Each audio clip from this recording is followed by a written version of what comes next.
Hello everyone. So let us just revise chapter number 2 of class 8 social science exploring society India and beyond. Chapter 1 already हम देख चुके हैं, उसके practice question भी देख चुके हैं. जिन बच्चों ने नहीं देखा है सो प्लीज प्लेलिस्ट का लिंक वीडियो के एंड में है, आप वहां से देख सकते हैं या फिर प्लेलिस्ट में जाकर देख सकते हैं. ओके, चलिए स्टार्ट करते हैं. चैप्टर नंबर 2, इसका हम रिविजन देख लेते हैं. चैप्टर 2 है हमारा रीशेपिंग इंडियाज पॉलिटिकल मैप. इस अगर आप लोगों को ये नोट्स चाहिए तो व्हाट्सएप पे कनेक्ट कर सकते हैं, व्हाट्सएप नंबर पे, और एक है व्हाट्सएप चैनल, वो आप ज्वाइन कर लेना. तो यहाँ पे मैं प्रैक्टिस शीट इस चैप्टर का अपलोड करने वाली हूँ, तो वो आपको हेल्प करेगा. ठीक है, उसके कोई चार्जेस नहीं है, बट व्हाट्सएप नंबर पे अगर आप नोट्स के लिए मैसेज करते हैं तो वो चार्जेबल है. So please try to connect accordingly. तो चैप्टर 2 है हमारा reshaping India's political map. Introduction है इसका. 11th to 17th century India saw a major changes in the political landscape. Foreign invasion, central Asia से हमारे देश में बहुत सारे हुए इन्वेजन यानी आक्रमण वगैरह. तो then that led to the establishment of Delhi Sultanate in the north. At the same time कुछ पावरफुल रीजनल किंगडम्स, मतलब जगह जगह पर इंडिया में किंगडम्स राइज हो रहे थे, एम्पायर्स बन रहे थे in different parts of India. ये जो समय है जिसके बारे में हम पढ़ रहे हैं 11 से 17 सेंचुरी, इसमें बहुत सारे बैटल्स हुए, कल्चरल डेवलपमेंट्स हुए, और इसी समय में हमारे देश में यूरोपियन ट्रेडर्स आए, व्यापार करने के इरादे से आए. बाद में फिर उन्होंने क्या किया, ब्रिटिश एम्पायर जो भी आगे हुआ वो हम नेक्स्ट चैप्टर्स में देखेंगे. तो इसमें ये वाला समय हम पढ़ने वाले हैं. मेजर इवेंट्स जो हुए 1206 में यहाँ दिल्ली सल्तनत की स्थापना हुई. 1336 में यहाँ पर विजयनगर एम्पायर. 1347 में बहमनी सल्तनत. 1398 में तैमूर अटैक्स दिल्ली. देन 1498 में पोर्चुगीज जो है वो इंडिया है. सबसे पहले कौन आया था, नाम बताना आप लोग कमेंट सेक्शन में. देन 1526 में फर्स्ट बैटल ऑफ पानीपत, जिसमें बाबर की जीत हुई और मुगल एम्पायर की शुरुआत हुई. 1565 में battle of Talikota, destruction of Vijayanagar empire, Vijayanagar city का डिस्ट्रक्शन. और फिर 1576 में बैटल ऑफ हल्दी घाटी, जहां पर महाराणा प्रताप को रिट्रीट के लिए फोर्स किया गया. 1671 में battle of Sarai Ghat, the Ahom defeats the Mughal. And 1699 में फॉर्मेशन ऑफ खालसा बाय गुरु गोविंद सिंह. ये इंपॉर्टेंट इवेंट्स हैं इस चैप्टर के. तो इंट्रोडक्शन हमने ऑलरेडी देखा, बट दिल्ली सल्तनत के यहाँ पर दिया हुआ है. 1206 में after the defeat of last Hindu ruler of Delhi Prithviraj Chauhan, नया एक रूल एस्टैब्लिश हुआ नॉर्थ इंडिया में, जिसे दिल्ली सल्तनत कहा गया. ये 5 सक्सेसिव डायनेस्टीज इसमें आई जिन्होंने रूल किया, जो तार्किक अफगान ओरिजिन के थी, और नियरली 320 साल तक इन्होंने रूल किया. ये 5 डायनेस्टीज हैं. मामलुक, जिसे स्लेव डायनेस्टी भी कहते थे, इनका समय दिया हुआ है. Khilji, then Tughlaqs, then Sayyid and Lodis. Lodis were the last one. इसमें की फीचर्स क्या थे दिल्ली सल्तनत के? Expansion of territory. सल्तनत जो है वो हमेशा ग्रेजुअली एक्सपैंड करता रहता था अपने कंट्रोल को अलग अलग रीजन पे. अपने जो कंट्रोल वाला एरिया है उसको बढ़ाते रहता था नॉर्थ इंडिया में. मिलिट्री कैंपेन्स होते थे, फ्रीक्वेंट वॉर्स होते थे, कैंपेन्स होते थे टू कन्क्वेयर न्यू टेरिटरीज, नए एरिया को जीतने के लिए, और जो रेबेलियंस है, जो उनके विद्रोह में लोग खड़े होते थे, उनको दबाने के लिए. इंपॉर्टेंट मॉन्यूमेंट्स, बहुत सारे ब्यूटीफुल मॉन्यूमेंट्स उस वक्त बनाए गए, showing a blend of Indian and Islamic architectural style. India का जो स्टाइल है और इस्लामिक जो नया स्टाइल आया था आर्किटेक्चर का, दोनों का हमें ब्लेंड देखने को मिलता है. देन पॉलिटिकल इंस्टेबिलिटी थी उस वक्त. जो भी डायनेस्टी आती थी फटाफट चेंज हो जाती थी. क्यों? क्योंकि वहां पर पावर के लिए स्ट्रगल्स था. जो रूलर्स हुआ करते थे उनमें आपस में नहीं बनती थी, रिबेलियंस होते थे. इस कारण से क्या होता था, लीडिंग टू इंस्टेबिलिटी. एक स्थायी कोई शासन व्यवस्था नहीं रहती थी. कुछ यहाँ पे फैक्ट्स आपकी किताब में दिए हुए हैं, जैसे कुतुब मीनार. हमने अभी आर्किटेक्चरल डेवलपमेंट्स की बात की, तो कुतुबुद्दीन ऐबक ने बनवाया 1199 सीई में. ये विक्ट्री टावर था to commemorate the beginning of Delhi सल्तनत, and it's UNESCO world heritage site. फिर है कुव्वतुल इस्लाम मॉस्क. ये 1193 में एक ओल्डेस्ट मॉस्क है इंडिया में, और इस constructed using materials from many Hindu and Jain temples. बहुत सारे हिंदू और जैन टेम्पल से चीजें लेकर इसे बनाई गई हैं. फिर जो इंपॉर्टेंट रूलर्स हैं, जैसे अलाउद्दीन खिलजी और मोहम्मद बिन तुगलक को यहाँ पे आपके चैप्टर में कंपेयर किया गया है. जैसे मेजर कैंपेन्स कौन कौन से थे? खिलजी के गुजरात, उसने 1299 में कन्क्वेयर किया. रणथंभोर, मालवा, चित्तौड़, ईयर दिया हुआ है. और इसने जयचंद को हराया था और देवगिरी. यहाँ मोहम्मद बिन तुगलक का एक इंपॉर्टेंट डेवलपमेंट है कि उसने उसने दिल्ली से दौलताबाद डेक्कन में कैपिटल को शिफ्ट किया था, राजधानी को, and wanted to control entire empire from centre. The plan was not successful और बहुत सारे लोगों को डिफिकल्टीज का सामना करना पड़ा और दिल्ली रिटर्न हुए। इसने क्या किया था, टोकन करेंसी लॉन्च की थी। टोकन करेंसी जो है, इंट्रोड्यूस टोकन करेंसी जो कॉपर की हुआ करती थी। ये किसकी जगह पर, पहले गोल्ड और सिल्वर के जो कॉइन हुआ करते थे उसकी जगह पर उसने टोकन करेंसी यानी कॉपर की करेंसी लॉन्च की, नई करेंसी लाया, जिसकी वजह से people started making fake coins and so the plans had to be withdrawn, और उसके बाद इस प्लान को उसे विड्रॉ करना पड़ा। तो ये उसके कुछ ऐसे काम है जिसकी वजह से उसको सक्सेस नहीं मिल पाई। और इसमें हमने देखा था अलाउद्दीन खिलजी के उसमें कि मंगोल का invasion, faced several Mongol attacks, बहुत सारे हुए थे उस वक्त इंडिया पे, तो अलाउद्दीन खिलजी को उसका सामना करना पड़ा था। उसने एक स्ट्रॉन्ग सिस्टम डेवलप किया था, एक लार्ज स्टैंडिंग आर्मी थी उसकी टू प्रोटेक्ट द सल्तनत। फिर है Malik Kafur, a brave and trusted general of Alauddin, led many successful campaigns in Deccan, और इसकी वजह से बहुत सारा पैसा सल्तनत में आया था। फिर हमने देखा था ये जो तुगलक है, इसके समय में his empire stretched from Central Asia in north to South India, tried to conquer Khorasan in Iran, then Transoxiana and part of South India. South India के एक्सपीडिशन में मलिक काफूर का क्या रोल था, it led expedition to the Deccan, इसने यादवास देवगिरी जो है उसे capture किया, होयसाला, द्वार समुद्र, देन काकतियास जो थे वारंगल के, और पांड्यास मदुरई के, इनके साथ इनको एक्सपेडिशन इस एरिया में इसका बताया गया है। फिर Alauddin Khilji was a powerful ruler who strengthened the Delhi सल्तनत through conquest, reform and strong army. So ये जो हमने मोहम्मद बिन तुगलक के बारे में पढ़ा कि उसने टोकन करेंसी लॉन्च की, कैपिटल शिफ्ट किया दिल्ली से दौलताबाद, इसकी वजह से क्या हुआ, उसका प्लान सारे फेल क्यों हुए? क्योंकि वो एम्बिशियस तो था, बहुत सपने तो बहुत देखता था, लेकिन प्रैक्टिकल नहीं था। हार्श टैक्स पॉलिसीज बहुत ज्यादा बेकार थी उस वक्त की, जिसकी वजह से जो पॉपुलेशन है उनके अंदर गुस्सा बढ़ रहा था, प्रॉपर कम्युनिकेशन नहीं था, ट्रांसपोर्ट सिस्टम नहीं था, देन फैमिन जो सूखा पड़ जाता है या खेती जो है किसी साल बर्बाद हो जाती है सूखे का कारण या बाढ़ के कारण, वो था। फिर रेबिलियंस, बहुत सारे लोग विद्रोह कर रहे थे, एडमिनिस्ट्रेशन भी अच्छा नहीं था, उसमें भी वीकनेस थी, जिसके कारण उसका रूल जो है और ज्यादा वीक हो गया। तो ये हमने अलाउद्दीन खिलजी के बारे में पढ़ा कि ये पावरफुल रूलर था और उसने दिल्ली सल्तनत को मजबूत बनाया। मोहम्मद बिन Tughlaq was an intelligent ruler with good intention, but his impractical policies led to failure and instability। ये सारा मैंने बता दिया, एक शॉर्ट कंपैरिजन है दोनों का, ऐसा आपको आता है एग्जाम में। देन दिल्ली सल्तनत के एडमिनिस्ट्रेशन और इकोनॉमी के बारे में पढ़ते हैं। सो रेवेन्यू सोर्स क्या था, रेवेन्यू यानी इनकम कैसे होता था। लैंड जो है वो मेन सोर्स था रेवेन्यू का।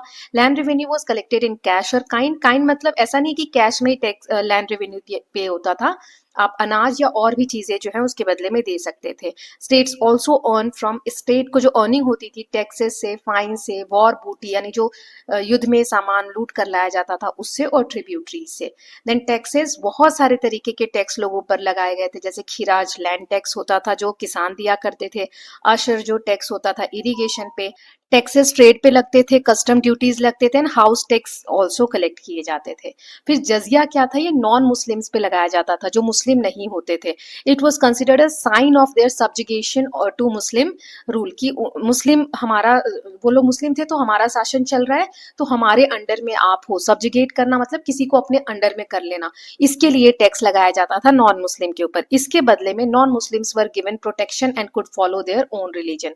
ये क्यों टैक्स लगाया जाता था कि ठीक है आप हमारे अंडर हो लेकिन हम आपका धर्म परिवर्तन नहीं कराएंगे, आप हमें टैक्स देते रहोगे तो हम आपको प्रोटेक्ट करेंगे और आप अपने धर्म में बने रह सकते हो। Economy, agriculture was backbone of economy. Craft जैसे weaving, metal work, pottery flourished हुए उस समय में। State control prices of some essential items during Alauddin Khilji rule.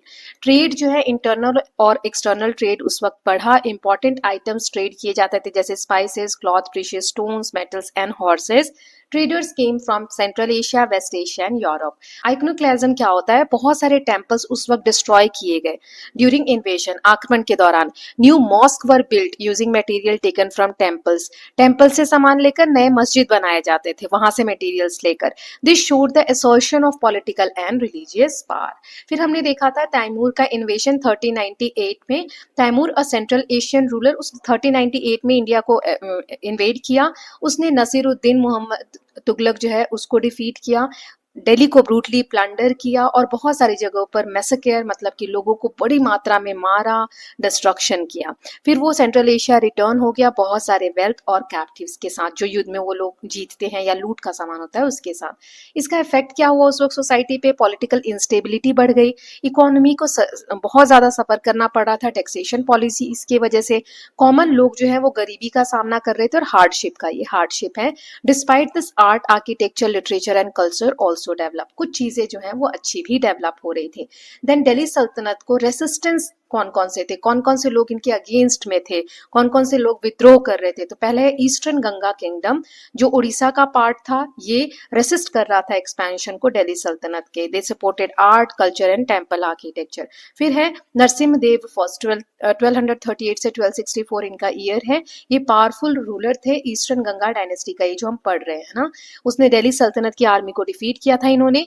He built many temples including famous Konark temple. Konark temple के बारे में दिया हुआ है कि नरसिम्ह देव वर्मन फर्स्ट ने बनवाया था 13 सेंचुरी में, और ये सन जो गॉड है हमारे सूर्य भगवान उनको अर्पित है।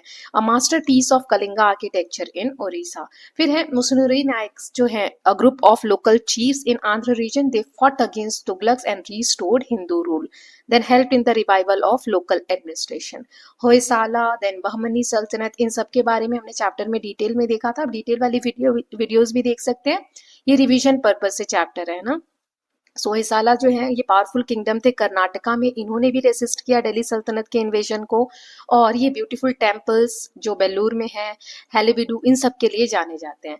देन बहमनी सल्तनत 1347 में ये अलाउद्दीन हसन बहमन शाह के द्वारा इस्टेब्लिश किया गया था। ये स्ट्रॉन्ग इंडिपेंडेंट किंगडम बना, राइवल ऑफ बोथ दिल्ली सल्तनत एंड विजयनगर एम्पायर, ये दोनों के अगेंस्ट था, विजयनगर एम्पायर के भी और दिल्ली सल्तनत के भी। फिर राणा कुंभा के बारे में हमने देखा 1433 से 1468, ये ग्रेट रूलर थे मेवाड़ राजस्थान के। इन्होंने एक्सपेंशन जो था दिल्ली सल्तनत उसके अगेंस्ट फाइट किया, promoted art, architecture and music. Then Kumbhalgarh fort के बारे में एक आपको बॉक्स में बना हुआ था इंपॉर्टेंट उसकी details, so built by Rana Kumbha, जिनके बारे में अभी हमने यहाँ पर पढ़ा। Then next is one of the largest fort in India, important centre of Rajput resistance. Vijayanagara empire जो है 1336 में साउथ इंडिया में एस्टैब्लिश हुआ। It was establish to protect Hindu culture को प्रोटेक्ट करने के लिए और दिल्ली सल्तनत के अगेंस्ट रेसिस्ट करने के लिए एम्पायर बनाया गया। दो भाई हैं हरियर and Bukka, Harihara one and Bukka one, they were brothers and belong to the Sangama dynasty. Capital जो है हम्पी, जो तुंगभद्रा नदी है उसके पास है, वहां पर एस्टैब्लिश किया गया। ये ब्यूटीफुल वेल प्लान सिटी है। तो विजयनगर एम्पायर के बारे में यहाँ पर एक चार्ट के फॉर्म में मैंने बताया। आर्किटेक्चर यहाँ पर ग्रैंड टेम्पल्स हैं, पैलेसेस हैं, रथ, चैरियट्स, पिलर्स एंड मंडप्स के फॉर्म में बने हुए हैं। Blend of Dravidian and unique Vijayanagara feature, यहाँ पे ब्लेंड देखने को मिलता है, द्रविडियन स्टाइल जो है टेम्पल्स के उसका और विजयनगर एम्पायर का जो यूनिक स्टाइल है उसका। राइवल्स इनके कौन थे? अभी हमने ऊपर देखा बहमनी सल्तनत, यहाँ पे मैंने आपको बताया था कि दोनों के अगेंस्ट थे। बहमनी का जब आया था ये मैंने अभी आपको बताया था। सो बहमनी सल्तनत जो है उसके राइवल्स थे। Then frequent wars were fought between them for control of territories. Culture की बात करें तो they promoted art, literature, music, dance and education. Telugu, Kannada, Sanskrit and Tamil literature इस समय में बहुत ज्यादा फ्लरिश हुआ। एडमिनिस्ट्रेशन जो है empire was divided into province, जो राज्य था, जो किंगडम था वो बहुत सारे प्रोविंस में बटा हुआ था एम्पायर। देन सारे प्रोविंस में एक गवर्नर हुआ करता था। Efficient system of revenue collection था जिसमें लॉ ऑर्डर मेंटेन होता था। स्ट्रॉन्ग आर्मी थी जिसमें एलिफेंट्स थे और इन्फेंट्री थे। इन्फेंट्री क्या होता है? जो पैदल सैनिक होते हैं उनको कहा जाता है। व्यापार की बात करें तो एक्टिव ट्रेड था उस वक्त अरब्स के साथ, Persian, Chinese and European traders यहाँ पर ट्रेड के पर्पज से कनेक्ट करते थे। देन जो मेजर एक्सपोर्ट आइटम थे जो इंडिया से मतलब विजयनगर एम्पायर से एक्सपोर्ट किया जाता था वो चीजें हैं spices, clothes, precious stones and horses. Krishnadeva Raya के बारे में पढ़ते हैं 1509 से 1529 सीई तक इनका समय है। देन अचीवमेंट्स है कि ये ग्रेट रूलर थे विजयनगर एम्पायर के, उन्होंने एम्पायर को एक्सपेंड किया, एडमिनिस्ट्रेशन को स्ट्रेंथन किया। देन हिज रेन, इनका जो समय था वो शांति, प्रोस्पेरिटी और कल्चरल ग्रोथ के लिए जाना जाता है। मिलिट्री सक्सेस की बात करें तो इन्होंने बहमनी सल्तनत को और उनके अलाइज को हराया और इंपॉर्टेंट टेरिटरीज पे कन्क्वेयर किया जैसे Raichur Doab, Udayagiri, Kondavidu and many others. Literature में हम बात करें तो ये बहुत ही ग्रेट पैटर्न थे, लिटरेचर के संरक्षक थे। अमुक्त मलयाला इन्होंने तेलुगु में खुद से कंपोज किया था और इनके कोर्ट में बहुत सारे विद्वान थे जो बहुत सारी भाषाओं को जानते थे। बनते थे। टेम्पल्स की हम बात करें तो उन्होंने बहुत सारे टेम्पल्स बनाए, गोपुरम्स बनाए, फेमस जो है जिसमें Vitthal temple, Hazara Rama temple and Krishna temple. Administration बहुत ही ऑर्गेनाइज था, लैंड रेवेन्यू सिस्टम इंप्रूव हुआ इनके समय में, जस्टिस जो न्याय व्यवस्था थी वो बहुत अच्छी थी। पोर्चुगीज ट्रेडर्स के साथ इनके फ्रेंडली रिलेशंस थे, उन्हें ट्रेडिंग सेंटर्स बनाने पर वेस्टर्न कोस्ट के में परमिशन दी गई थी, अलाउ किया गया था। डोमिनोज पाइस के बारे में हमने पढ़ा था कि पोर्चुगीज ट्रैवलर है जो इस वक्त 1520 में विजयनगर एम्पायर में विजिट किया था और इन्होंने यहाँ की वेल्थ, ब्यूटी और प्रोस्पेरिटी के बारे में बताया था। तलईकोटा जो बैटल है 1565 में हुआ था, हमने पढ़ा ये कोलिजन था, डेक्कन सल्तनत defeated Vijayanagara empire and capital city of Hampi was destroyed and looted. ये हमने सारी इंपॉर्टेंट डेट्स जो है शुरू में देखा था। रेंज जो है वो 1509 से 29, डायनेस्टी किस डायनेस्टी से थे, तुलुक डायनेस्टी, और best known for military victories, administration, literature, cultural development. Decline कैसे हुआ? जब तलईकोटा का बैटल खत्म हुआ तो एम्पायर खत्म होने लगा, डिक्लाइन होने लगा। राजा जो रूलर्स हुआ करते थे वो शिफ्ट करने लगे कैपिटल को, they shifted the capital to Penukonda and later Chandragiri. Then empire continued in a weakened form for some and disappeared in 17th century. 17th century में पूरी तरीके से एम्पायर खत्म हो गया। उसके बाद मुगल एम्पायर के बारे में हमने पढ़ा कि 1526 में फर्स्ट बैटल ऑफ पानीपत हुआ जिसमें मुगल एम्पायर की स्थापना हुई। बाबर जो है स्किल्ड वॉरियर था, ब्रेव था, वो सेंट्रल एशिया से आया था, उसने मॉडर्न वेपन्स यूज किए जैसे कैनन्स, और उसने अपनी बायोग्राफी लिखी जिसे बाबरनामा कहा जाता है। पहला बैटल है पानीपत का जो मैंने बाबर डिफीटेड इब्राहिम लोदी ऑफ दिल्ली सल्तनत। ये जो विक्ट्री है पॉसिबल हो पाई क्योंकि मॉडर्न वेपन जो कैनन्स वगैरह थे वो यूज करने की वजह से, और यहीं से मुगल रूल स्टार्ट हुआ इंडिया में। फिर है हुमायूं। हुमायूं जो है ये सेकेंड मुगल एम्पेरर है, इसने अपना जो किंगडम है वो लॉस्ट किया शेरशाह सूरी को, और उसके बाद पर्शिया चला गया, took help from Safavids and return and regained his kingdom. दोबारा आया और फिर से अपने किंगडम को रीगेन किया। जिसने इसको हराया था शेरशाह सूरी, उसका समय यहाँ दिया हुआ है, ये कैपेबल और जस्ट रूलर था, इसने बहुत सारे रिफॉर्म किए। ग्रैंड ट्रंक रोड, इसके बारे में आप अभी भी सर्च कर सकते हो, ये रोड इसके समय में इनके समय में बना। इन्होंने सराइज बनाए, सराइज यानी रेस्ट हाउस, रेवेन्यू सिस्टम को एफिशिएंट बनाया, स्ट्रॉन्ग एडमिनिस्ट्रेशन बनाया। हेमू जो शेरशाह सूरी की आर्मी में ये एक हिंदू जनरल थे, proclaimed himself king after Sher Shah death. जब शेरशाह की डेथ हुई तो इन्होंने अपने आप को राजा घोषित कर दिया। फिर defeated the Mughal in first battle but was later defeated. फिर है सेकंड बैटल ऑफ पानीपत 1556 में, अकबर जो बैरम खां के अंडर, उसने हेमू को हराया, इसको जो अभी हमने पढ़ा, और यहाँ से मुगल रूल दोबारा से इंडिया में स्टार्ट हुआ। Akbar became the emperor. ये टाइमलाइन दिया हुआ है जो ऑलरेडी मैं आपको बता चुकी हूँ। फिर अकबर के बारे में दिया हुआ था कि इसने एक्सपैंड किया अपने एम्पायर को मिलिट्री कैंपेन्स के थ्रू, और बहुत सारे रीजन गुजरात, बंगाल, काबुल, कश्मीर, डेक्कन इन पे कंट्रोल किया। By the end of his region his empire was one of the largest in India. Administration की बात करें तो अकबर ने well organise efficient administration establish किया। उसका जो एम्पायर है वो डिवाइड था बहुत सारे प्रोविंस में, each under a governor. He had a strong system of revenue, justice and law. मनसबदारी system उसने इंट्रोड्यूस किया था अकबर ने। इसके जो ऑफिशियल्स थे उनको रैंक दी जाती थी, मनसब कहा जाता था, उनके पोजीशन के हिसाब से उनको सैलरी दी जाती थी और लैंड दिया जाता था मेंटेन करने के लिए सोल्जर्स को। This system helped in keeping a strong and loyal administration. Religious policy थी अकबर की सुलह कुल, मतलब पीस विद ऑल, वो सारे रिलीजन की रिस्पेक्ट करता था। उसने जजिया जो हमने टेक्स्ट पहले पढ़ा था नॉन मुस्लिम के ऊपर लगाया जाता था, उसको उसने अबोलिश किया, मतलब खत्म किया। And he encourage religious discussion in इबादत खाना। फिर है राजपूत पॉलिसी। अकबर की फ्रेंडली रिलेशंस थे राजपूतों के साथ। He married Rajput princess. Rajput were given high position in administration and army. उसकी जो पॉलिसी थी वो स्टेबिलिटी और यूनिटी एम्पायर में लेकर आई थी। इंपॉर्टेंट अचीवमेंट थे कि उसने फतेहपुर सीकरी बनवाया, introduce a uniform system of weights and measure, कि पूरा जहां तक एम्पायर होगा हर जगह पर एक यूनिट में नापने की जो इकाई है वो फॉलो होती थी। रिफॉर्म किया रेवेन्यू सिस्टम को under Todarmal. Then promoted art, culture, literature and architecture. Akbar एक ग्रेट रूलर था, विस्डम एंड जस्टिस के लिए जाना जाता था। उसके नवरत्न थे, 9 जेम्स थे उसके कोर्ट में, जैसे कि Birbal, Tansen, Abul Fazal. Then he was a patron of art, music, literature and learning. His empire was strong, peaceful and prosperous. Akbar region reign is known as the golden age of Mughals. फिर है Mughals को किस किसने resistance दिया, तो इसमें महाराणा प्रताप का नाम सबसे ऊपर आता है। 1540 to 1597 he was a brave Rajput ruler of Mewar, he never accepted Mughal supremacy, fought for freedom and honour of his kingdom.